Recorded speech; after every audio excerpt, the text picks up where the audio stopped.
Hello everyone, আসসালামু আলাইকুম। আজকে আমার রেসিপি মাশকালাইয়ের ডাল দিয়ে লাউ রান্না। আশা করছি রেসিপিটি ভালো লাগবে।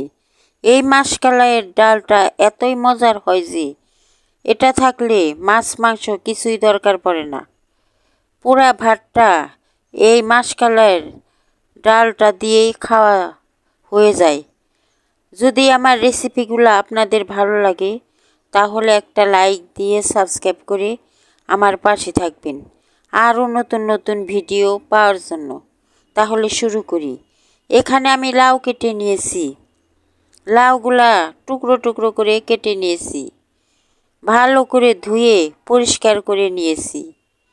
দেখেন লাউটা কিভাবে কেটে নিয়েছি। এখানে মাশকালাইয়ের ডাল নিয়েছি। মাশকালাইয়ের ডালটা ব্লেন্ডারে গুঁড়ো করে নিয়েছি। আপনারা চাইলে পাটায়ও বেটে নিতে পারেন। আমি ব্লেন্ডারে ব্লেন্ড করে নিয়েছি। তাহলে রান্নায় চলে গেলাম।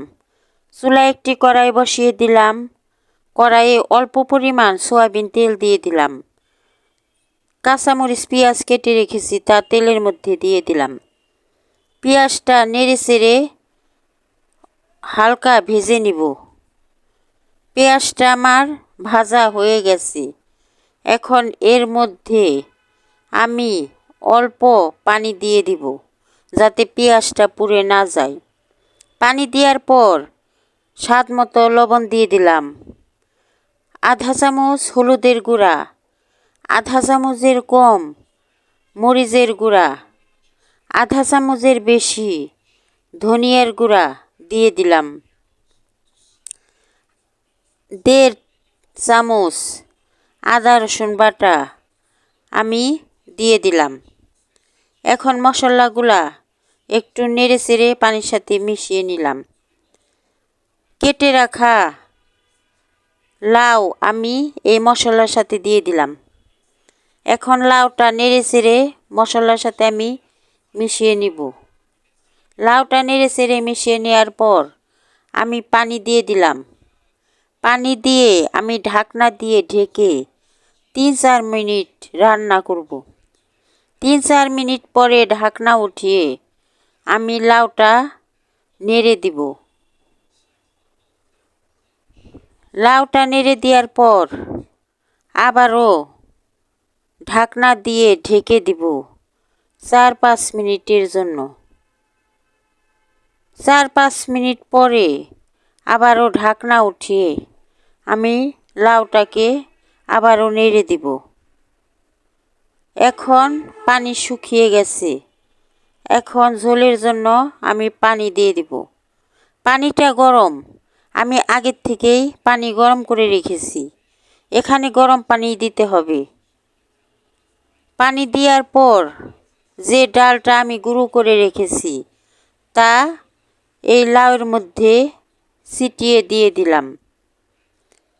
এখন আমি নেড়ে দিব। নেড়ে না দিলে দলা পেকে যাবে। ভালো করে নেড়ে দলা ভেঙে দিতে হবে। আবারও অল্প পরিমাণ ডালের গুঁড়া দিয়ে দিলাম। এখন আবারও নেড়ে চেড়ে ডালটা আমি পানির সাথে মিশিয়ে নিব। এখন ঢাকনা দিয়ে ঢাকা যাবে না। ঢাকনা দিয়ে ঢাকলে বলক এসে পড়ে যাবে। ওই কারণে আমি ঢাকনা ছাড়াই ডালটা রান্না করে নেব। ডালটা এইভাবেই একটু পর পর নেড়ে চেড়ে আমি রান্না করে নিলাম। এখন নামিয়ে নিলাম। নামিয়ে নেওয়ার পর ডালটা আমি বাগার দিব। চুলায় একটি প্যান বসিয়ে দিলাম। প্যানে আমি পরিমাণ মতো সয়াবিন তেল দিয়ে দিলাম। কেটে রেখেছি রসুন পেঁয়াজ তা তেলের মধ্যে দিয়ে দিলাম। পেঁয়াজটা একটু বেশি দিতে হবে, তাহলে ডালটা মজা লাগবে। 3টা তেজপাতা দিয়ে দিলাম। এখন নেড়ে চেড়ে পেঁয়াজটা আমি বাদামি কালার করে নিব। নেড়ে চেড়ে পেঁয়াজটা আমি বাদামি কালার করে নিতেছি। এখন আমি 4টা শুকনা মরিচ এই পেঁয়াজের সাথে ভেজে নেব। শুকনা মরিচটা আমি এই তেলের মধ্যে দিয়ে ভেজে নিলাম। এখন পেঁয়াজটাও আমার ভাজা হয়ে গেছে। পেঁয়াজটা আমি এখন ডালের মধ্যে দিয়ে দিব বাগার। পেঁয়াজটা আমি দিয়ে দিলাম বাগার হিসাবে। এখন পেঁয়াজটা আমি নেড়ে চেড়ে ডালের সাথে মিশিয়ে নিব। ডালের সাথে পেঁয়াজটা মিশিয়ে নেওয়ার পর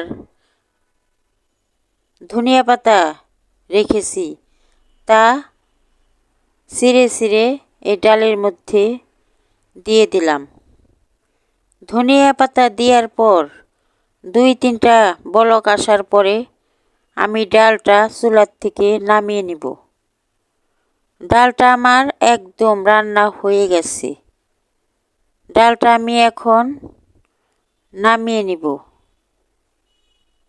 ডালটা নামিয়ে আমি একটা বাটিতে বেড়ে নিলাম। কেমন হয়েছে আমার মাশকালাইয়ের ডাল দিয়ে লাউ রান্না?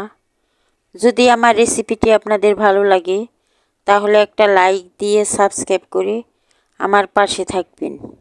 ধন্যবাদ সবাইকে।